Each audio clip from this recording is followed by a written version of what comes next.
In today's tech video, I'm going to show you how to fix an Amazon Fire Stick that keeps restarting or rebooting. If you follow these steps, there's a high probability that this will resolve your problem. So I have laid the Fire Stick components all out here for you to see, and as you can see, there are two cables that come out of the Fire Stick.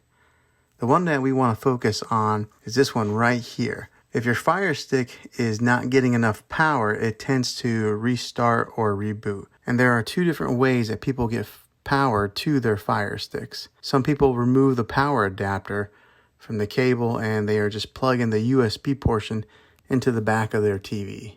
If you're doing that, the TV may not be getting enough power to your streaming device. So what you want to do is find the power adapter that came with your Fire Stick and then plug it into the power adapter cord and then plug that into the wall outlet. So that way it's getting all its juice from the wall instead of the TV. Now if you are having a problem still after you have plugged it into the wall, then you might want to replace the cables. And I will put links in the description down below of where you can buy these replacements.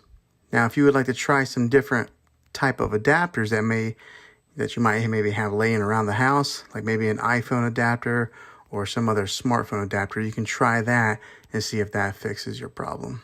But hopefully this was helpful and it fixed your issues. If it did, hit the thumbs up on this video. Go ahead and subscribe to my channel. I make tech videos all the time, and I'd love to have you back in the next one. Take care.